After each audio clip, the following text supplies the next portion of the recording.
2026年要说 Netflix 在亚洲地区最火爆、最具话题性的剧集，那绝对是非《地狱占星师》莫属了。这部剧由实力派女神户田惠梨香领衔主演，一开播就直接席卷了整个东亚和东南亚。不过，对于我们玄学爱好者来说，这部剧的看点可不仅仅是神仙演技，它背后有两个最让人兴奋的硬核看点。第一，它是根据现实世界中的真人真事改编的，主角的原型就是日本历史上赫赫有名、毁誉参半的顶流女占卜师细木树子。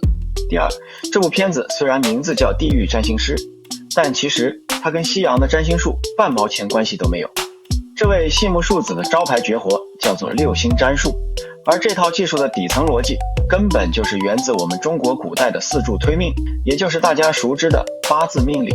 今天我们就来深度解读一下这部《地狱占星师》，聊聊新剧的命理气运，拆解被它魔改的六星占术，再一起看看它那充满争议、跌宕起伏的传奇人生。我们先来聊聊第一部分，新剧好命。既然是解读玄学剧，那咱们就得先看看这部剧自身的命格怎么样。剧集《地狱占星师》首播时间2026年4月27日16时，八字排盘丙午年壬辰月辛未日丙申时。稍微懂一点八字的朋友看到这里，眼睛应该已经亮起来了吧？你看2026年的年柱是丙午，而开播当天的日柱是辛未，天干丙辛合，地支午未合，这在命理学上呈现出了极其罕见、亲密且绝佳的天地鸳鸯合。一般来讲，我们认为八字带鸳鸯合的作品很容易缘分满满，经常是可以博得大多数人的青睐，继而制造流行，成为爆款。现实情况也确实印证了这一点。地狱占星师虽然是一部日剧，但它不仅在日本本土的 Netflix 上实现了破纪录的持续霸榜，甚至在韩国市场也一路飙升，冲进了5月电视节目的前5名。不仅如此，在中国台湾、中国香港、新加坡与东南亚华人群体里，它也是好评如潮，至今还在疯狂的破圈。除了剧本和平台给力，女主角户田惠梨香更是迎来了她个人的气运大爆发。户田惠梨香八字戊辰年、庚申月、甲辰日时柱未知，当前大运丙辰，当前流年丙午。时年38岁的户田惠梨香在这部剧中贡献了影后级的华丽突破。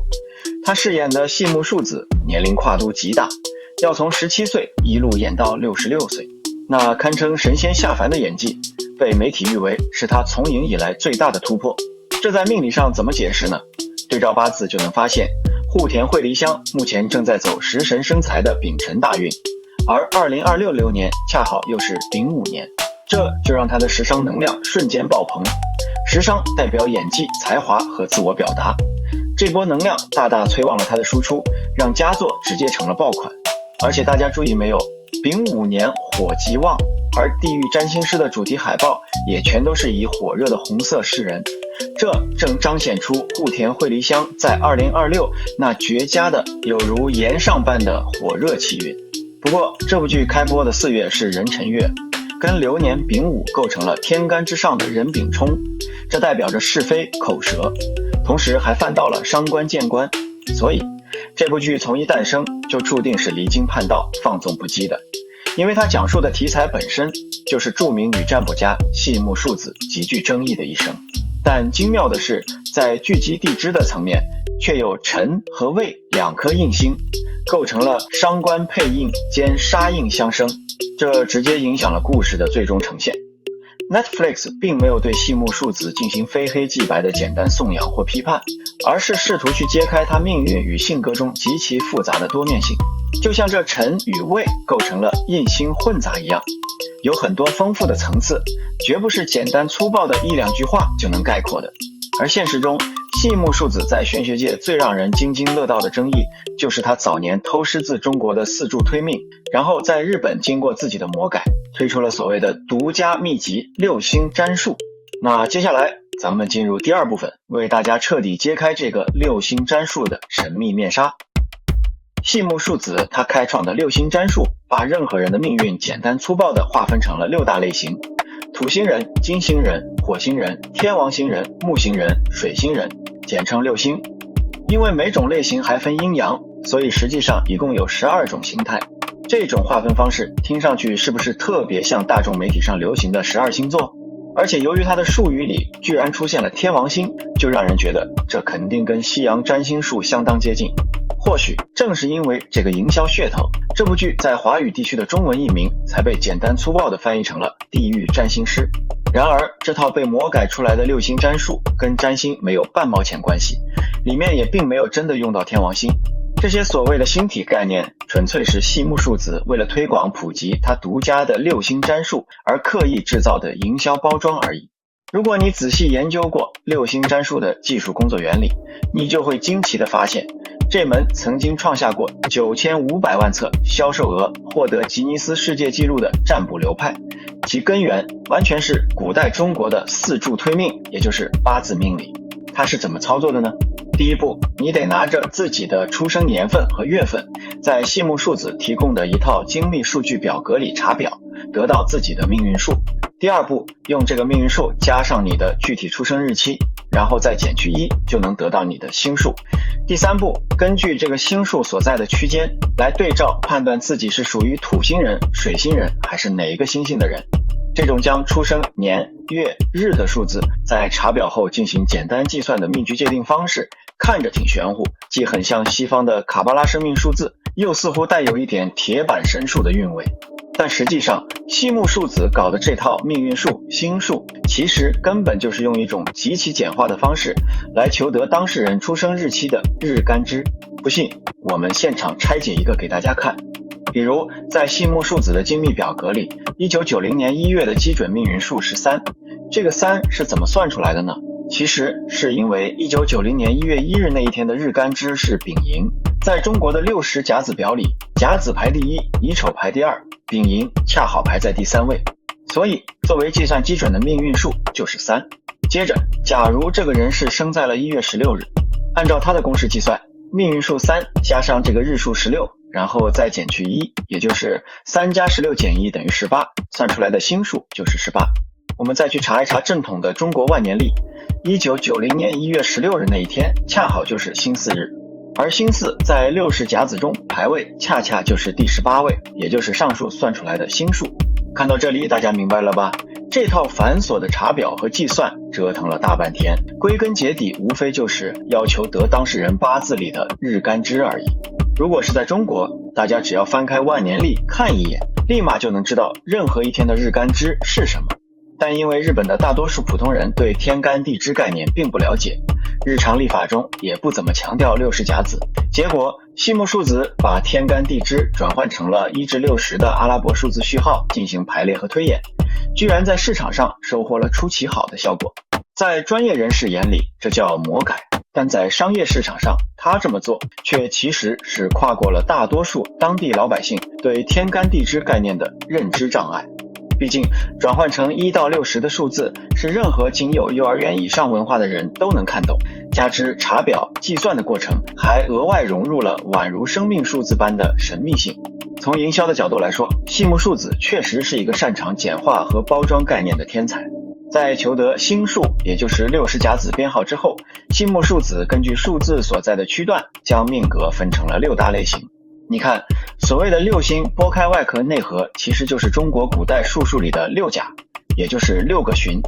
星数1至10，土星人实际就是日干支在甲子、乙丑、丙寅、丁卯、戊辰、己巳、庚午、辛未、壬申、癸酉，也就是通常我们说的甲子旬。星数11至20，金星人实际对应甲戌旬。星数21至30，火星人实际对应甲申旬；星数31至40，天王星人实际对应甲午旬；星数41至50，木星人实际对应甲辰旬；星数51至60，水星人实际对应甲寅旬。然后根据当事人日干支所在的旬细木数子，再根据流年流月所遇到的地支来进行推运。他把每一旬对应12地支制定了种子、绿生、立花、渐弱、达成、乱气、再会、财成、安定、阴影、停止和减退12种运。这听上去颇有点像八字命理中经典的胎、阳、长生、沐浴、冠带、临官、地旺、衰、病、死、木、绝，长生12宫，但实际观察下来却并不符合八字命理中经典的术数理论，只能说是形似，实则神离。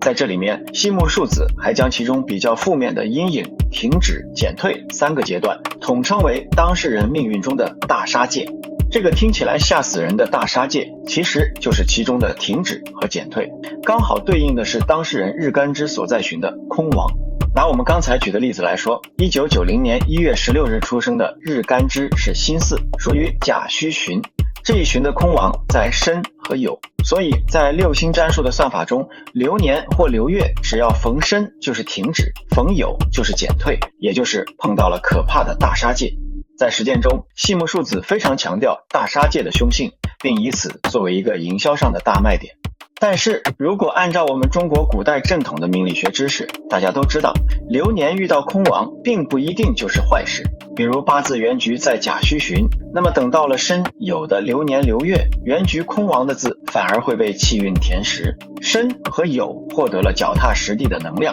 可以发挥实际的作用。但具体是吉是凶，完全得看申和酉在当事人的八字命局中到底扮演怎样的角色，发挥什么样的功能。这必须要对当事人的八字命局整体进行全盘解析，绝对不是简单粗暴的仅仅划分为6个类型就能断定的。所以即便是在日本，尽管细木数子的六星占数系列创下过9500万册销售额的吉尼斯世界纪录，但日本当地真正专业的易学界、术数界人士对他的作品基本上都还是嗤之以鼻的。对此 Netflix 新剧《地狱占星师》在故事的后期已有一定的呈现，甚至让细木数子在剧中的师傅，一位真正懂得四柱推命之术的女性大师，直言暗讽地说，该学问正常人至少需要研习10年以上方可出师，但细木数子却仅仅用了1年入门就敢去给人算命，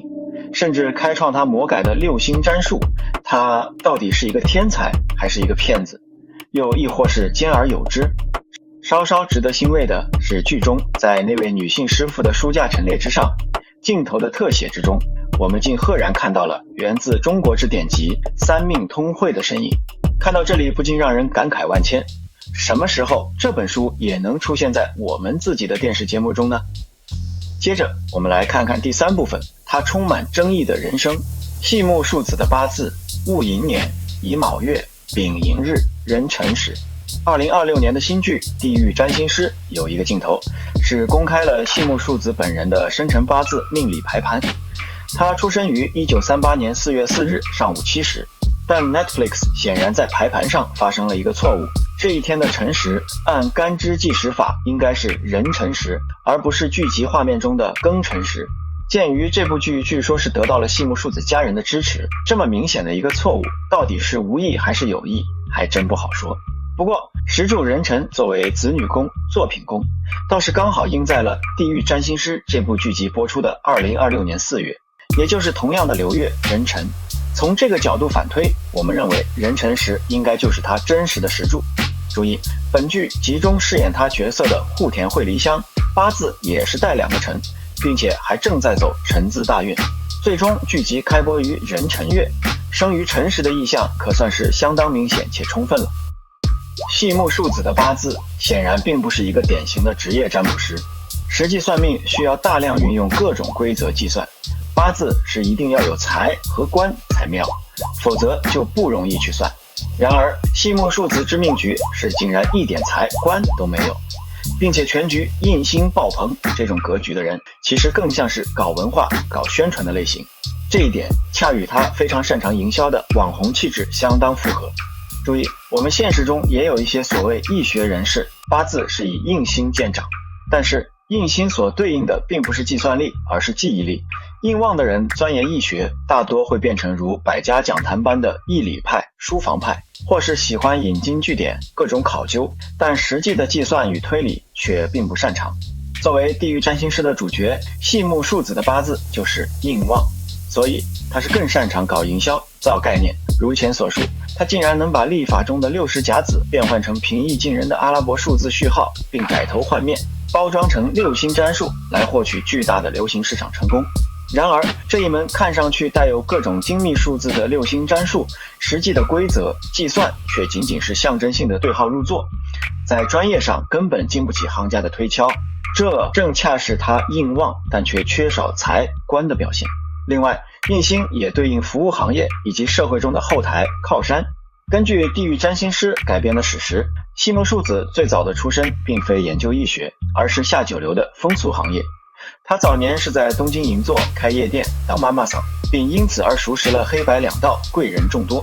体现在八字中，就是他的月令印星卯恰为一颗极旺的桃花，并临在寅卯辰三会木局，是一个大大的桃花局。所以地狱占星师剧集绝大部分的篇幅其实并不是说占卜，而是在讲这位传奇般人物的细木树子，他在成为占卜师之前的复杂人生。虽然在专业上我们对他的六星占术嗤之以鼻，但在世俗的层面，仅仅把他当成一位女强人来看，他在全球的占卜业界史上仍然是一个不可忽视的存在。事实上，他的成功或许根本就不在于六星占术专业与否，而是他的极其复杂并跌宕起伏的人生阅历，以及那纵横于政商黑白两道之间的深厚社会资源。我经常讲，玄学真正的奥义是功夫在诗外，你没有那些经历，没有那些视野，你就其实根本无法服务于真正高端的客户，甚至连基本的取向都很难。细木树子虽然在专业上是个魔改的反面教材，但他却比任何人都懂得人心，知道该如何直击客户的痛点，并做好全套的服务。术数上他可能是个骗子，但在商言商，他在他的领域却仍然是一个难得并充满争议的天才。Netflix 的地狱占星师对占卜这件事本身的态度是中立的，主创人员既揭穿了细木树子的商业包装，甚至他的各种谎言，但也没有否认真正术数大师的存在，恰如那本静静地躺在书架上的源自古代中国的三命通会。2006年，细木树子被日本杂志周刊现代连续15期讨伐，包括不限于曝光他与黑道纠缠的内幕以及高额敛财等等。这件事直接导致了细木树子在2年后淡出电视节目，退隐江湖。非常有意思的是，2006年恰值细木树子本人命运的大杀戒。他生于1938年4月4日，按六星占术计算为土星人，日干支丙寅在甲子旬，以戌亥为空亡，而2006丙戌年恰是他在六星占术气运中的停止之年。但若从正统八字命理学去分析，这一个大杀戒的真实原因却是细木树子在2006年恰值他即将换大运的前一年，换大运前后往往旧物速死，诸事动荡，并且流年丙戌还对他的石柱子女宫壬辰构成壬丙冲辰戌冲，也就是避无可避的天地双冲，尤其是辰戌冲还极容易引发争议诉讼。然后到了2007年，他就进入了人生第7步的戊申大运，这一步申运是持续对他八字中的2个寅构成寅申冲猛烈冲击着年柱日柱，才体现为人生事业的剧烈动荡，如列车换轨，诸事辞旧迎新。八字印旺的当事人很容易触发枭神夺食，也就是印旺克子。现实中，细木树子虽经历数段不同的婚恋，但终身都没有子嗣。在地狱占星师的结尾，由户田惠梨香饰演的女主角也坦诚没有子女可能是她这一生中唯一的遗憾。2021年，细木树子在人生第8步的丁未大运，逢流年辛丑岁运丑未冲，因呼吸衰竭在东京的家中重然长逝，享年83岁。死后，他的养女细木香织继承了他的衣钵，继续推广其六星占术及相关产业。现实中，这个曾于2006年塌房的流派，在那之后的10年间，累计销量仍增长到了超过1亿册，并直到今天都还在日本的各大书店渠道热卖中。此项销售记录在全球的占卜行业里面，至今都无人能超越。他死后应该是去了地狱吧？地獄に落ちるわよ，你会堕入地狱的。细木树子电视节目中那句最著名的招牌台词。关于他的传奇究竟是真是假，商业与玄学交织的背后，到底是谁降临到了地狱？也许只有看过这部剧的你才能找到答案。好了，本期的深度解读就到这里。如果您喜欢这种硬核的玄学视角影视拆解，别忘了点赞、订阅并打开小铃铛。我们下期接着聊。